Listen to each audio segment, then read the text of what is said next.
Hi everyone, my name is Alexandra Hasland-Gorley, and today I'll be talking about an experiment in which we measured isotopes in water.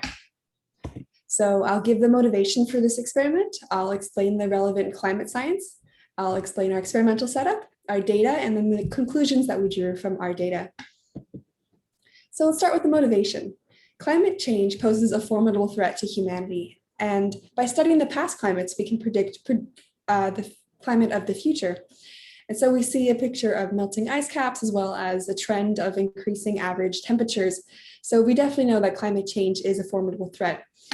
So we do need to study the climate of the past. And one really cool way to do this is to look at ice core data. So in the bottom right-hand corner, we can see two researchers drilling into an ice sheet in order to extract the ice core. And that vertical column is actually a picture of an ice core. And these are fascinating pieces of data. One, because they extend more than 100,000 years back into the past. And secondly, they are great at preserving the isotopes, great at preserving the precipitation from every layer. So we can see those layers, and those correspond to annual deposits of precipitation. And in each layer, you can take a sample and measure something called an isotopolog. And an isotopolog is just a water molecule that has an isotope in it. And the reason that we are interested in looking at these isotopologs is that they're sort of the thumbprint of the type of the trajectory of the water, because in order to get to an ice cap, the precipitation began in probably a subtropical ocean where it evaporated, and then it traveled in the form of a cloud where it was then deposited in the form of precipitation onto the ice sheet. And during each of these transitions, each isotopolog behaves slightly differently. So if we can characterize their behavior, then we can correctly project the climate at the time of the evaporation from the ocean. So let's look a little bit closer at these isotopologs. There are 4 common isotopologs for water. So we're most familiar with the water, with oxygen being 16. But then there's also, when you add an extra neutron, you can get oxygen 17. Another neutron, you get oxygen 18. And then instead, if you change hydrogen, you could have a deuterium molecule and a hydrogen atom. And then you can get a molecule where you have a deuterium isotopolog. And the reason that we care so much about these is that by changing the mass, we change the molecular interactions. So we'll have different evaporation and different condensation rates.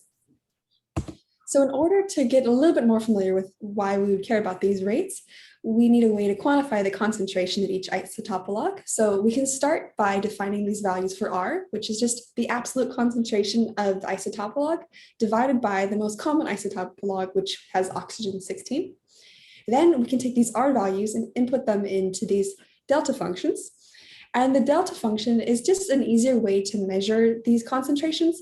And it's also a bit easier to discuss often because they're more reasonable numbers rather than very tiny for those R values. So it's important to know that delta is a measure of concentration of an isotopolog. Then we can relate delta values from one state to another, such as from the ocean, then evaporating into a cloud, using a term called the fractionation factor. And these fractionation factors can be empirically determined with the equations in the box in the bottom right-hand corner as a function of temperature. So we just need to find the temperature, we know the right isotopolog, then we can find alpha, and with that alpha, we can relate the state of maybe condensation to vapor, as we see in the equation on the bottom left-hand corner. The only issue with this is that it only works for 100% humidity. But in the real world, when we're evaporating water from the ocean to a cloud, you're not going to have that. So instead, we have to adjust for non-equilibrium conditions. Luckily, we can do this with this scaling factor called alpha kinetic fractionation factor, or alpha K. So alpha K is multiplied by that equilibrium function that we were talking about in the previous slide in order to get an alpha effective. Now, to solve for alpha K, we need 2 terms. One is the relative humidity, which is easy to determine. If we just know the temperature of the air and the temperature of the water, we can find it. But there's this other term, the kinetic evaporation coefficient, which varies greatly based on the atmospheric conditions and has to be experimentally determined, which might give you a hint as to where we come in from this experiment. Since it's so vital, obviously, for finding alpha, which is vital for finding the temperature of the past.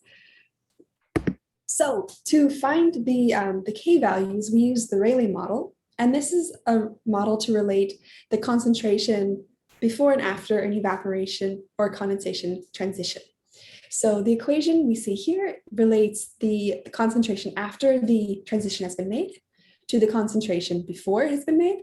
And we add 1, and then we multiply it by this WF, where WF is the weight fraction found by the final weight divided by the initial weight. And that's raised to the power of 1 over alpha minus 1, and the whole thing minus 1. So that's our equation. And we use this in an evaporation experiment. So we evaporated water to different final WFs. Then we measured the delta value for every single weight fraction. And then we fit the model. We found K using our alpha effective. And then we compared our K values to previously established and measured K values from the subtropical oceans. So let's look at our experimental setup. This is a photo of the hot plate situation where we had 2 beakers that measured temperature and 15 other beakers which had different final fractional weights. And they were filled with clean deionized water, and then they were allowed to evaporate. We aim to keep the temperature as constant as possible. And as you can see, we did a fairly good job at keeping our temperature constant. And as they evaporated, we continuously weighed them until they reached the perfect weight, which was given by the weight fraction. The condensate that may have formed on the edges of the glasses was swirled around to incorporate it, and then 5 milliliters was pipetted into a sealed bottle and then refrigerated. So once we had all of our samples, we took it to this fascinating device called a water isotope analyzer, or an IWA. And we performed a process called cavity ring down spectroscopy. And this works because every isotopolog having that extra neutron means that it has a different mass, and therefore it has a different reduced mass, which means that it has a different wavelength which it'll absorb most highly. And that means when we shine a laser at a specific wavelength, then it'll absorb it to a great extent. So we took our samples, we converted them into gas, we measured the rate of laser intensity decay, and this is proportional to the concentration of the isotope. So in short, this device gave us an uncalibrated delta value for every weight fraction, or for every sample. And in order to calibrate these weight delta values, we used 3 standards: Bermuda -22 and Copenhagen water 16. And to calibrate it, we first took the raw data, which we see in the right corner. And you can see there's kind of a funky trend line for the 3 standards, which we see are vertically stacked. There's this slope which leads when we transition from one sample to the next.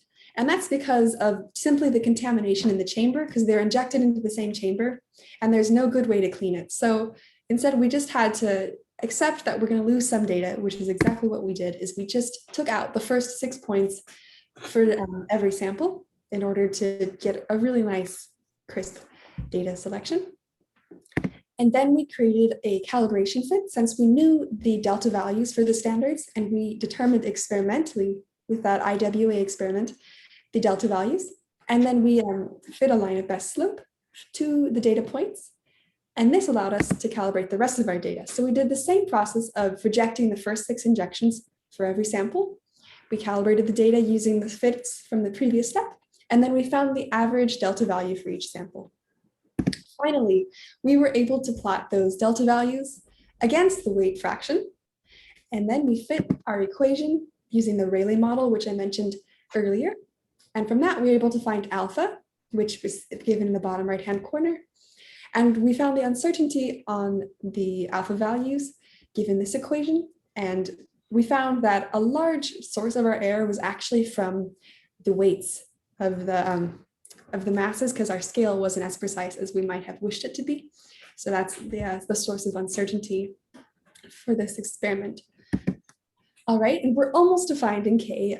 So we found so far alpha empirical, which is in blue. We can equate or compute the effective alpha in yellow given these equations. And thus we can solve for alpha K. We also know that alpha K is equal to this, which we can find the reduced humidity given that green equation. So we can finally solve for K. And that's what we've been looking for this whole time. So if we plot our data We can see in orange is the experimental data we have created, and in blue, those 2 points are previously established subtropical K values. And there are a lot of interesting things about this chart, one of them being we don't have a point in blue for the oxygen 17, and that's just because it hasn't been studied much. So we're very proud to present our first estimate for the K value for oxygen 17 in the subtropical region. And we did this by assuming a linear relationship between the experimental and subtropical values and taking an average of the two when we followed this equation. And we got a reasonable value for this. But it has rather high a p-value, which is probably due to overestimation of our uncertainties from the uncertainties of the measurement device. All right, so another interesting thing you can find from this chart, now that it's complete, is that we've confirmed that having a larger mass does reduce the evaporation rate for an isotopolog. And we see that because oxygen 17 here has lower K values than oxygen 18 does here for both the subtropical and the experimental values.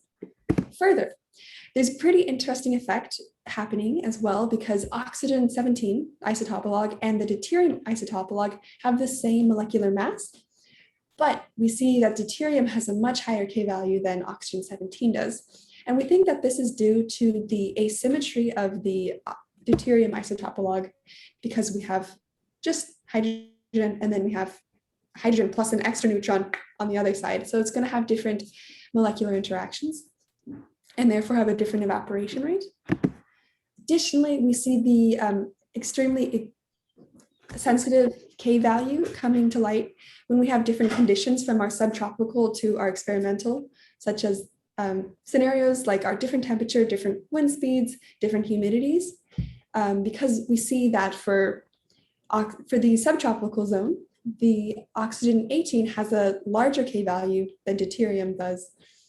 But in juxtaposition for our experimental setup, oxygen 18 has a smaller K value than deuterium does. So that just goes to underscore the importance of performing lots of experiments to determine K for different conditions, such that we can better map the climate of the past. So that leads quite well into future work that could be done. A very easy solution would be just to use a more precise scale to get more accurate results. But we could also expand the K values that we have currently by altering the temperature, the humidity, and the wind speed, and creating a vast plethora of K values such that we could really correlate well the values of K with the climate of the past. So thank you so much for listening. And I would like to thank Bo Vinther for his excellent guidance and support, Vasilius for helping us calibrate and teaching us about the IWA machine, Derek Watson, our wonderful lab instructor, and most of all, my wonderful group mates, Athene, Jonathan, and Christian for being wonderful lab mates. Questions?